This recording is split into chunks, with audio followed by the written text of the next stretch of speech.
G'day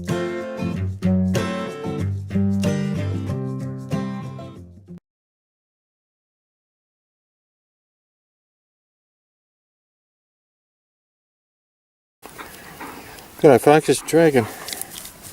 Last night a friend visited us and brought some bunya nuts, bunya nut cones up to us. They do grow prolifically in my area, and this is possibly one of the best seasons that they've had for quite some time.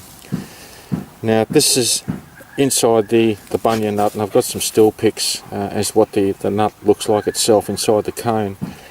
But basically that's what it is. It's very soft. It's got a very earthy smell.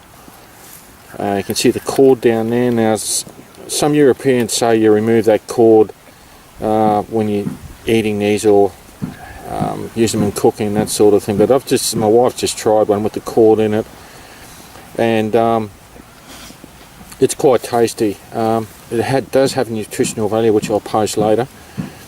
It's a soft nut, and it's inside a shell which is rather leathery. It's not a hard shell, and when it comes straight out of the cone, and there is a definite skill in getting the leathery shell off it to produce this. But the inside of the cone itself, it's got a very earthy smell, and in fact you can eat these raw. The Aboriginals used to harvest the nuts out of the cone, throw them on coal on a campfire, and just wait till they popped. You can cook them in an oven. I think it was for about 20 minutes. You can also use them, boil them. That's another one. Usually with a bit of salt. And Europeans used to put these in, going back to pioneering days. Used to put things like ham bones or bacon bones in with them to give them a bit more flavour. But I've actually tasted this one. I'll try it again.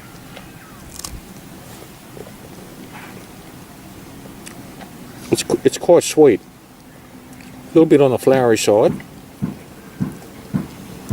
It does have a taste of its own. It's not unpleasant.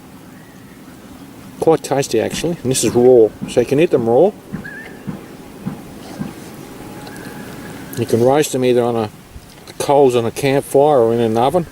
I'm not lighting any fires around here today. Too windy. The fire dangers are a bit high. Cook them in an oven. I think it's around about 120 degrees, somewhere thereabouts, for about 20 minutes until the shells crack. Also, the Aboriginals used to preserve these by coating them in mud and putting them in a stream, and they would ferment. I've also read just recently, doing a bit more research on these, when they start to sprout, and they can take anything up to 2 years, I think. They tried in one of the botanical gardens down south. Before they start to sprout, that's when they're most nutritional. And they are native to Australia, particularly to my area, but they are being cultivated in other areas and in other botanical gardens around the world. In the colder latitudes of the world, in northern hemisphere, probably further down south. Oh, you want some, do you, Jetta? No, you can't eat that. No, you're not going to Hollywood. They're bad dogs over there. They have to be protected from very extremes of cold weather, heavy snow and ice and that sort of thing. So they're not a cold weather plant as such, compared to the winters in the northern hemisphere, and probably some of our alpine areas down in the bottom parts of Australia. But there it is. That's the bunya nut. You can eat it raw. The cone itself, we just weighed one. Weighed about 8 pounds. And give or take, depending on the size of it, but the one we had was 8 pounds. Now that's very roughly 4 kilograms in metric weight. But these trees can grow up to 40 to 45 meters tall, which in rough figures is around about 130, 140 feet. And when you've got an 8 pound cone falling from that height, yes, as Hairy Man said, they are lethal if they hit you on the head.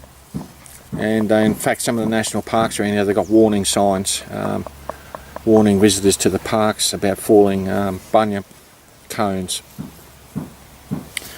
So that's it there, folks. Many homesteads around here, the long time homesteads have got these growing. In fact, this is where one came from. And